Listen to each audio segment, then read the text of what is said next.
जब भी धातुओं का भौतिक गुण हम लोग पढ़ेंगे तो सबसे पहला जो गुण हमारे पास आएगा दोस्तों वो क्या होगी, उनकी अवस्था। देखिए याद रखना, मरकरी को छोड़कर, किसकी बात कर रहा हूं मैं दोस्तों, मरकरी की। याद रखने योग्य बात आपके लिए यह है कि इस मरकरी को छोड़कर शेष जो सभी धातुएं होती है दोस्तों वो सामान्यतः कमरे के ताप पर ठोस अवस्था में पाई जाती है। ये बात आप लोग याद रखना, केवल मरकरी दोस्तों एक ऐसी धातु है जो सामान्य कमरे के ताप पर कौन सी अवस्था में पाई जाती है, द्रव अवस्था में पाई जाती है। तो आपने यहाँ से देखा, इम्पोर्टेंट जो प्रश्न आपका यहाँ बनता है वो इस प्रकार से है कि ऐसी धातु बताइए जो सामान्यतः कमरे के ताप पर द्रव अवस्था में पाई जाती है। तो वह केवल एक ही धातु है दोस्तों जो सामान्यतः कमरे के ताप पर कौन सी अवस्था में पाई जाती है, द्रव अवस्था में पाई जाती है। तो वो कौन सी होगी, मरकरी। मरकरी का मतलब हो गया आपका पारा। क्लियर। अब देखिए, समझना आप लोग ध्यान से बिल्कुल। और मरकरी का जो प्रतीक है दोस्तों ये होता है Hg। तो मैंने आपसे क्या कहा, धातुओं के हम लोग पढ़ रहे हैं भौतिक गुण, और सबसे पहला भौतिक गुण हमने पढ़ा दोस्तों अवस्था। तो याद रखना, केवल मरकरी को छोड़कर जो अन्य सभी धातुएं हैं दोस्तों वो सामान्य रूप से कमरे के ताप पर कौन सी अवस्था में पाई जाती है, ठोस अवस्था में पाई जाती है। जबकि मरकरी जो है वो एकमात्र ऐसी धातु है जो कमरे के ताप पर द्रव अवस्था में पाई जाती है। क्लियर। इसके बाद देखो आगे हम लोग बात करेंगे किसको लेकर, चमक को लेकर। याद रखना, धातुओं की जो ऊपरी सतह होती है दोस्तों वो चमकीली होती है, यानी हम लोग कह सकते हैं सभी जो धातुएं हैं उनमें चमक पाई जाती है। और याद रखना, धातुओं के अंदर जो चमक पाई जाती है दोस्तों उसे क्या कहा जाता है, धात्विक चमक के नाम से जाना जाता है। तो यहाँ से आपका एक प्रश्न बनता है कि बताइए धात्विक चमक किसे कहा जाता है। तो आपका आंसर होगा कि धातुओं के अंदर एक विशेष प्रकार की चमक पाई जाती है सभी धातुओं में, और धातुओं में जो चमक पाई जाती है उसे ही क्या कहा जाता है दोस्तों, धात्विक चमक के नाम से जाना जाता है। आगे हम लोग बात करें इनकी कठोरता को लेकर। देखो, जब भी धातुओं की कठोरता की बात करें, सबसे पहले हमने पढ़ा अवस्था के बारे में, फिर हमने बात की दोस्तों चमक के बारे में। अब तीसरा पॉइंट हमारे पास आता है कठोरता। याद रखना, अधिकांश जो धातुएं हैं दोस्तों वो कैसी होती है, कठोर होती है। और सभी धातुओं की जो कठोरता है वो अलग अलग होती है।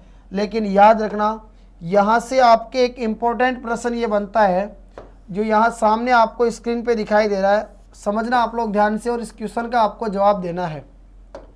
क्वेश्चन है आपके सामने कि निम्न में से कौन सी धातु है जो कठोर होती है।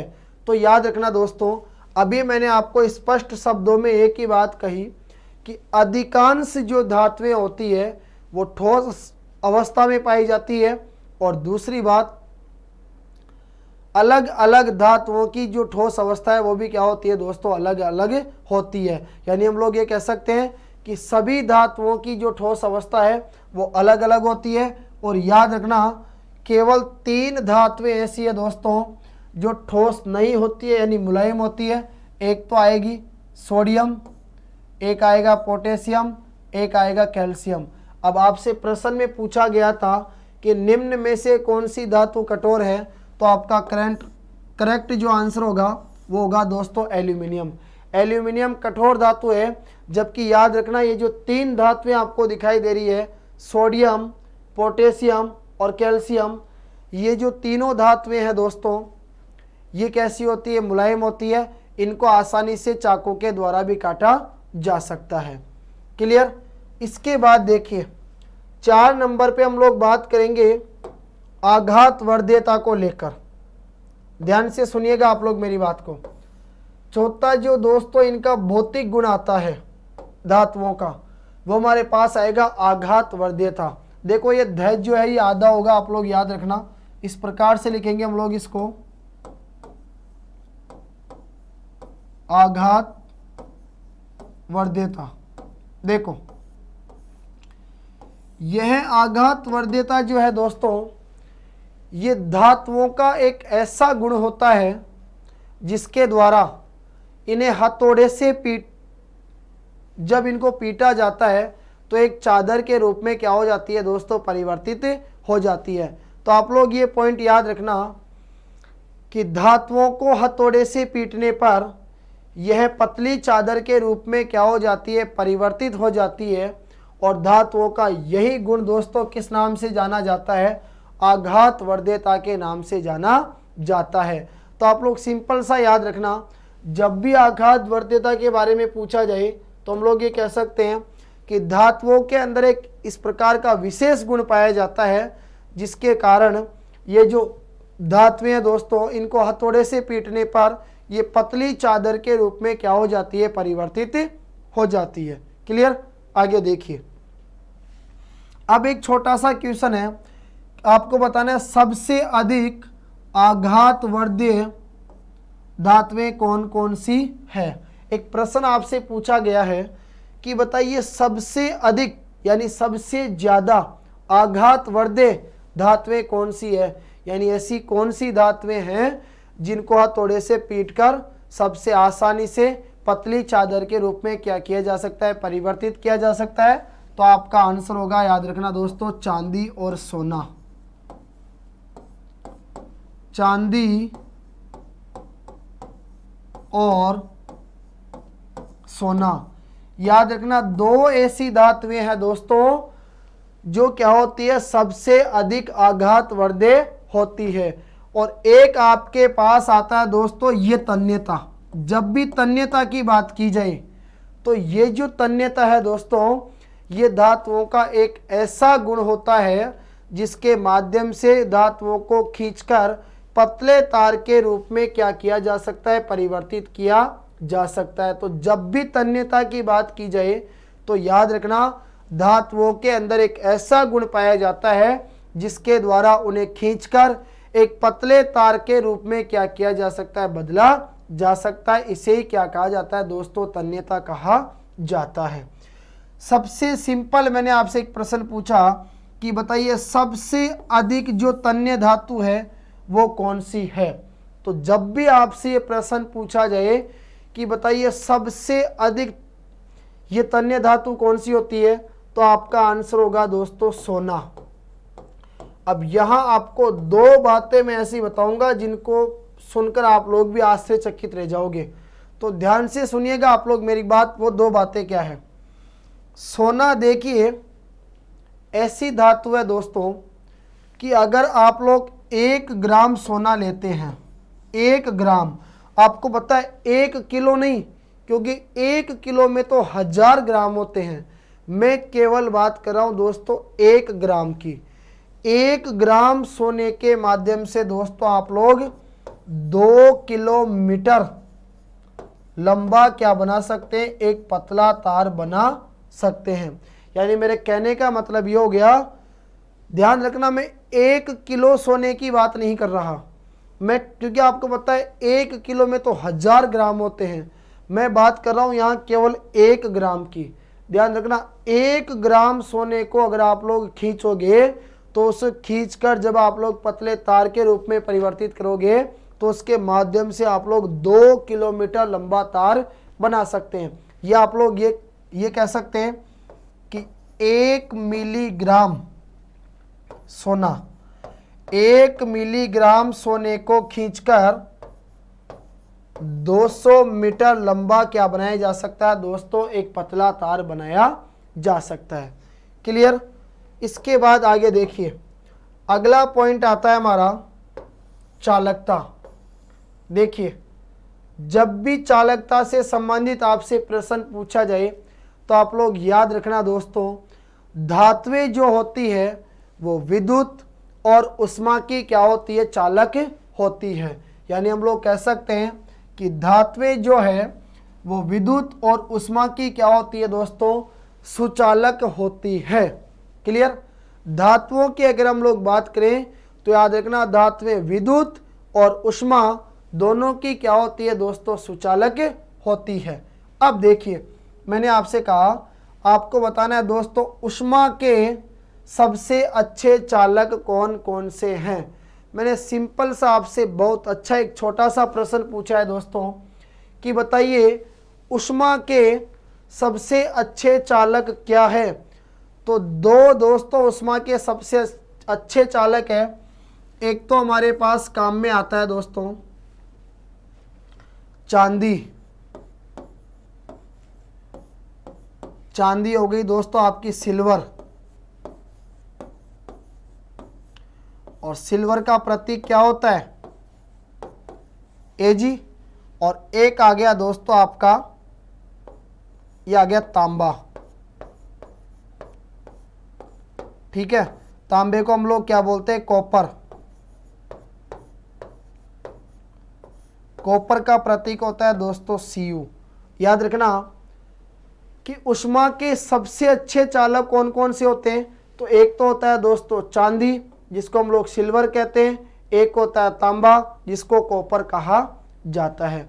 इसी प्रकार देखिए जैसे आपसे एक प्रश्न पूछा गया कि ऐसी धातुएं बताइए जो ऊष्मा की क्या होती है दोस्तों, कुचालक होती है। अब आपने कहा कि सर अभी तो आपने ये कहा था कि अधिकांश जो धातुएं हैं वो विद्युत और ऊष्मा की क्या होती है दोस्तों, सुचालक होती है। परंतु अब ये प्रश्न में आ गया कि ऐसी धातुएं बताइए जो ऊष्मा की क्या होती है, कुचालक होती है। तो ये अपवाद है दोस्तों, दो याद रखना। एक तो है आपका ये Pb जिसको हम लोग क्या कहते हैं दोस्तों, लेड कहते हैं। इसका मतलब हो गया सीसा। ठीक है, और एक आपके पास काम में आती है प्यारे दोस्तों मरकरी, और मरकरी को हम लोग क्या कहते हैं, पारा। क्लियर, जिसका प्रतीक क्या होता है, Hg। याद रखना ऐसी दो धातुएं हैं जो ऊष्मा की क्या होती है दोस्तों, कुचालक होती है। तो वो दो धातुएं कौन कौन सी है, एक तो होती है Pb लेड यानी सीसा, एक होती है दोस्तों मरकरी पारा यानी Hg। इसके बाद देखिए अगला क्वेश्चन बनता है कि विद्युत की सर्वोत्तम यानी सबसे ज़्यादा चालक धातु कौन सी है। आपको ये बताना है दोस्तों कि सबसे ज़्यादा विद्युत कौन सी धातु के अंदर प्रवाहित होती है। तो जब भी आपसे इस प्रकार का प्रश्न पूछा जाए तो याद रखना प्यारे दोस्तों कि विद्युत की सर्वोत्तम यानी सबसे अच्छी जो चालक धातु है वो क्या आएगी आपके पास, तो आपका आंसर होगा दोस्तों चांदी। याद रखना कौन सी होगी, चांदी। क्लियर। अब यहाँ पे आपको एक छोटा सा शॉर्ट नाम दिखाई दे रहा है PVC। सबसे पहले तो मैं आपको बताना चाहूँगा दोस्तों कि ये जो PVC है इसकी फुल फॉर्म क्या होती है, यानी पूरा नाम क्या होता है। तो देखिए उम्मीद करूँगा अब तक मैंने आप सभी को जो भी पढ़ाया वो सही ढंग से समझ में आया होगा। तो एक बार जल्दी से आप लोग इस सेशन को दोस्तों क्या कर दीजिए, अधिक से अधिक अपने दोस्तों के पास शेयर कर दीजिए। और अगर आप लोग चैनल पर नए हैं तो प्लीज़ एक बार चैनल को सब्सक्राइब जरूर कर लीजिए। आगे देखिए आपको दिखाई दे रहा PVC, इसका पूरा नाम होता है दोस्तों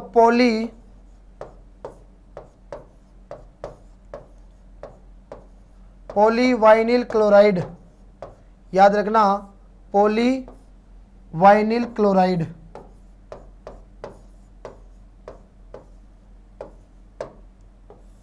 देखिए दोस्तों जब भी आपसे पूछा जाए कि बताइए PVC का पूरा नाम क्या होता है, तो याद रखना ये जो PVC आपको स्क्रीन पे दिखाई दे रहा है दोस्तों, इसका पूरा नाम होता है पॉलीवाइनिल क्लोराइड। क्लियर। आगे देखो तो यह आ गया आपका PVC पॉलीवाइनिल क्लोराइड। क्लियर। इसके बाद देखो पॉलीवाइनिल जो क्लोराइड है इसके बाद में हम लोग पढ़ेंगे ध्वनिक। ध्वनिक का मतलब क्या होता है, याद रखना जब भी ध्वनिक की बात की जाए तो आप सभी को मालूम है दोस्तों कि धातुएं जो होती है वो कैसी होती है, कठोर होती है। और जब ये धातुएं किसी भी ठोस सतह से टकराती है तो उसके दौरान इनमें क्या होती है दोस्तों, ध्वनि उत्पन्न होती है। और धातुओं के अंदर ध्वनि का उत्पन्न होना ही क्या कहलाता है दोस्तों, ध्वनिक के नाम से जाना जाता है। क्लियर। इसके बाद देखो, फिर इसके बाद में आपके पास आता है, ध्वनिक के बाद में हम लोग पढ़ेंगे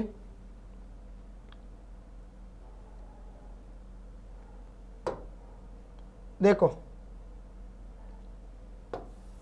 ध्वनिक के बाद में आएगा दोस्तों घनत्व। सुनिएगा आप लोग ध्यान से, जब भी घनत्व की हम लोग बात करें तो घनत्व के संबंध में आप लोग याद रखना, देखो घनत्व से संबंधित सबसे पहला पॉइंट तो आपको दोस्तों ये याद रखना है, देखो घनत्व जब भी आ जाए ना तो एक चीज आप लोग याद रखना कि धातुओं का जो घनत्व होता है वो हमेशा क्या होता है दोस्तों, उच्च होता है। लेकिन याद रखना इसका अपवाद है, दो ऐसी धातुएं हैं दोस्तों जिनका घनत्व क्या होता है, कम होता है। तो जब आपसे पूछा जाए कि बताइए ऐसी दो कौन सी धातुएं हैं दोस्तों जिनका घनत्व कम होता है, तो वो आपके पास आती है सोडियम और पोटेशियम। याद रखने योग्य बात आपके लिए यह है कि सोडियम और पोटेशियम जो है दोस्तों वो ऐसी दो क्या है हमारे पास धातुएं हैं जिनका घनत्व जो है वो क्या होता है दोस्तों, कम होता है।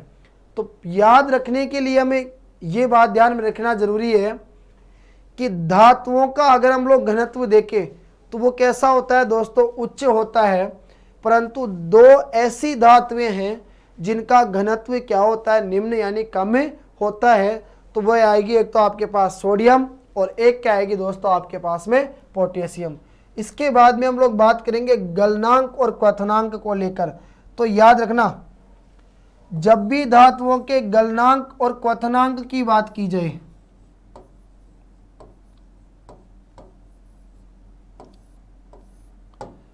तो हमेशा याद रखना कि धातुओं का जो गलनांक और क्वथनांक होता है वो क्या होता है दोस्तों, उच्च होता है।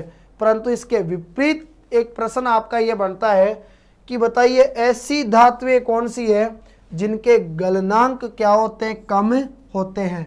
मैंने आपसे क्या कहा, अधिकांश धातुएं ऐसी होती है दोस्तों जिनके घनत्व उच्च होते हैं, परंतु दो धातुएं हैं जिनके घनत्व कम होते हैं, तो वह सोडियम और पोटेशियम। इसी प्रकार अधिकांश धातुएं ऐसी है जिनके गलनांक और क्वथनांक क्या होते हैं दोस्तों, उच्च होते हैं, परंतु हमारे पास दो धातुएं ऐसी है जिनके गलनांक और क्वथनांक क्या होते हैं दोस्तों, कम होते हैं। तो एक तो आती है हमारे पास गैलियम, एक तो कौन सी आएगी, गैलियम, और एक आएगी दोस्तों हमारे पास सीजियम। तो ध्यान रखना गैलियम और जो सीजियम है दोस्तों, दो ऐसी धातुएं हैं जिनके गलनांक हमेशा क्या होते हैं, कम होते हैं। क्लियर। चलिए आगे बढ़ते हैं। इसके बाद हम लोग अगला पॉइंट है दोस्तों हमारा, अब ये तो हमने पढ़ा धातुओं के बारे में। देखिए हमने जाना कि धातुओं के भौतिक यानी फिजिकल गुणधर्म कौन कौन से होते हैं। अब हम लोग बात करेंगे दोस्तों किसको लेकर, अधातुओं को लेकर। यानी हम लोग जानेंगे कि ये जो अधातुएं हैं दोस्तों, इन अधातुएं के भौतिक गुणधर्म कौन कौन से होते हैं। देखो सबसे पहले देखेंगे कि अधातुओं की परिभाषा क्या होती है। जब भी अधातुओं की परिभाषा आप लोग पढ़ेंगे तो आप लोग याद रखना दोस्तों, ऐसे तत्व जो इलेक्ट्रॉनों को ग्रहण करके ऋण आयन बनाने का क्या रखते हैं, गुण रखते हैं। तो अगला पॉइंट आप लोग नोट कीजिए दोस्तों कि ऐसे तत्व जो इलेक्ट्रॉनों को ग्रहण करके ऋण आयन बनाने का क्या रखते हैं, गुण रखते हैं, वो सभी क्या कहलाती है, अधातुएं कहलाती है। जो दोस्तों इलेक्ट्रॉनों को ग्रहण करते हैं उनके ऊपर कौन सा आवेश आता है, ऋणावेश आता है, क्योंकि उनमें इलेक्ट्रॉनों की क्या होती है, वृद्धि होती है। क्लियर।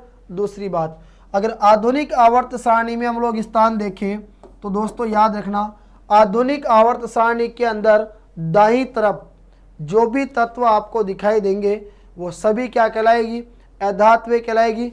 धातुओं की तुलना में अधातुओं की संख्या कम होती है और इनकी संख्या होती है लगभग कितनी दोस्तों, 22। ठीक है, लगभग कितनी धातुएं हमारे पास अधातुएं, तो याद रखना 22। और अगर धातुओं की बात करें तो वो कितनी है दोस्तों, हमारे पास लगभग 90 है। क्लियर। इसके बाद देखो अगला पॉइंट आता है अधातुओं के भौतिक गुण। देखिए जब भी अधातुओं के भौतिक गुण पढ़ेंगे तो सबसे पहला आएगा दोस्तों अवस्था। अब आप लोग यहाँ एक एक चीज़ को बिल्कुल बारीकी से समझते हुए चलिए, यहाँ आपको बहुत अच्छी चीज़ें सीखने को मिलेगी। जब भी दोस्तों अधातुओं की बात करें और अधातुओं के भौतिक गुण की बात करें तो सबसे पहला आता है हमारे पास अवस्था। देखिए अधातुएं जो है दोस्तों, ये अधातुएं तीनों अवस्थाओं के अंदर पाई जाती है। तीनों अवस्थाओं में पाए जाने का मतलब हो गया कि अधातुएं जो है दोस्तों, ये ठोस अवस्था में भी पाई जाती है, ये द्रव अवस्था में भी पाई जाती है, तो ये गैसीय अवस्था में भी पाई जाती है।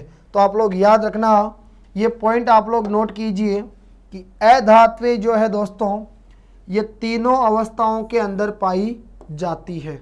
अब तीनों अवस्थाएं हमारे पास कौन कौन सी आ जाएगी, तो आप सभी को मालूम है कोई भी पदार्थ हो दोस्तों वह तीन अवस्थाओं में रह सकता है, ठोस, द्रव और गैस।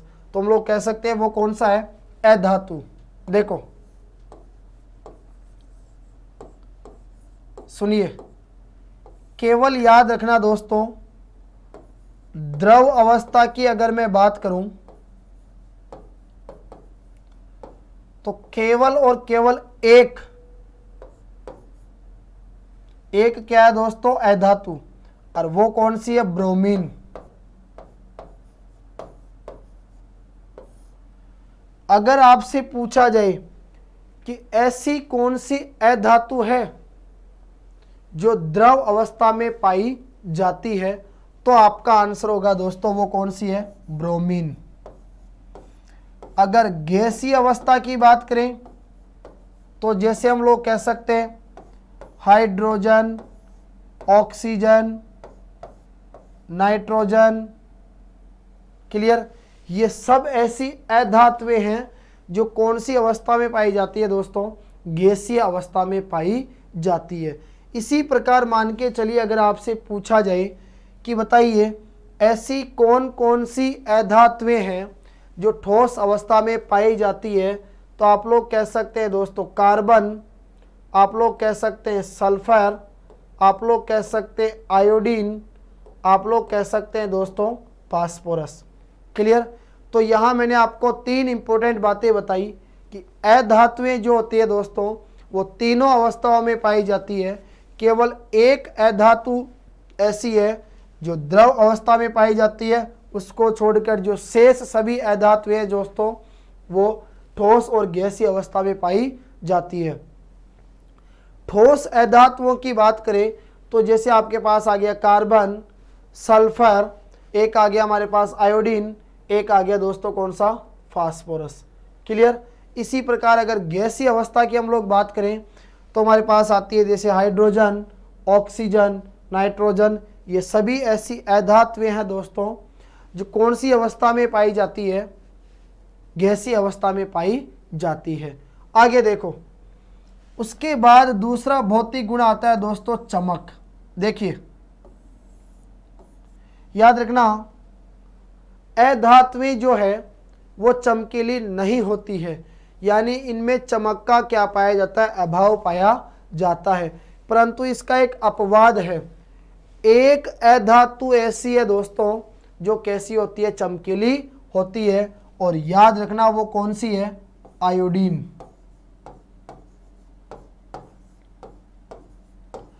अब आप लोग मेरी बात के ऊपर ध्यान देना, आपसे प्रश्न किस प्रकार पूछेगा या एग्जामिनर आपको किस प्रकार से कंफ्यूज कर सकता है। मैंने आपसे कहा कि अधात्वें जो होती है दोस्तों वो चमकीली नहीं होती है, क्योंकि उनमें चमक का अभाव पाया जाता है। परंतु इसका एक अपवाद है, याद रखना, आयोडीन जो है वो अधातु होती है, लेकिन ये अधातु होते हुए भी कैसी है दोस्तों, चमकीली है। केवल एक अधातु है आयोडीन जिसमें चमक पाई जाती है।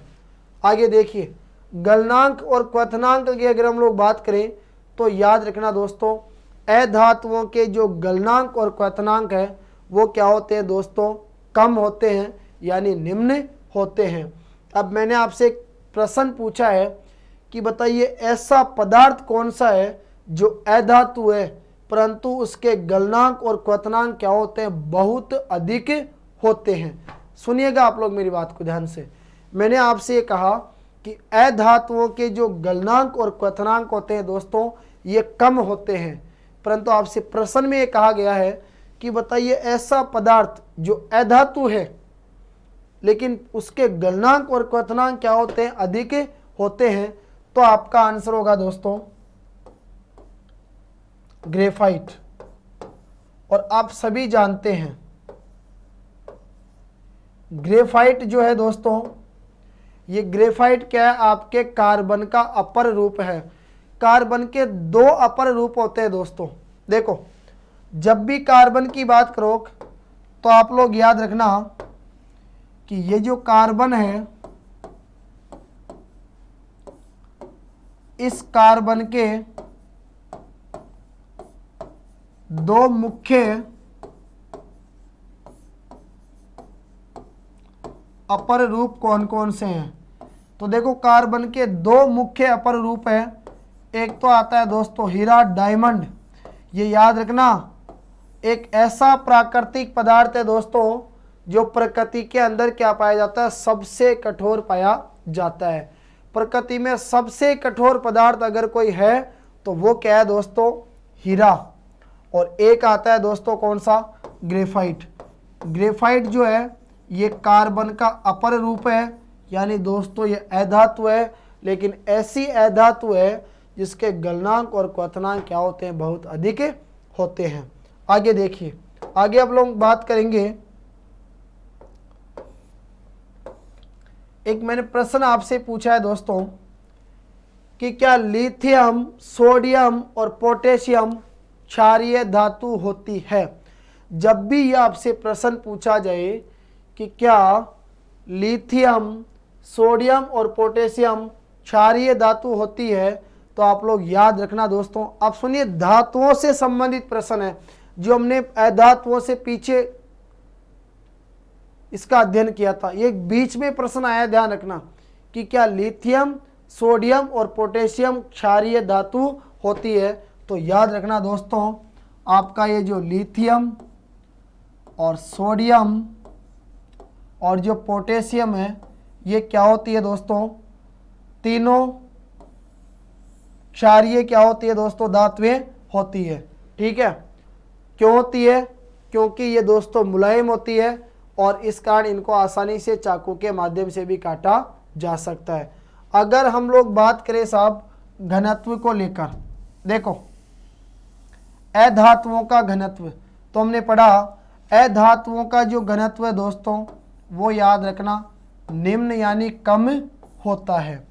और एक प्रश्न आपसे पूछा गया है कि बताइए ऐसा पदार्थ जो अधातु होते हुए भी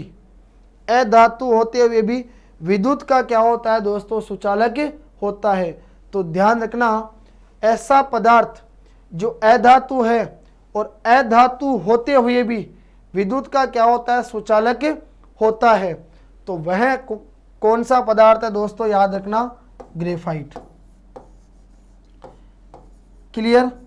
तो देखिए प्यारे दोस्तों, आज के इस साइंस के पहले सेशन में हम लोगों ने बात की धातु और अधातु को लेकर, जिसके अंतर्गत हमने पढ़ा कि धातुओं के भौतिक गुण क्या होते हैं और अधातुओं के भौतिक गुण क्या होते हैं।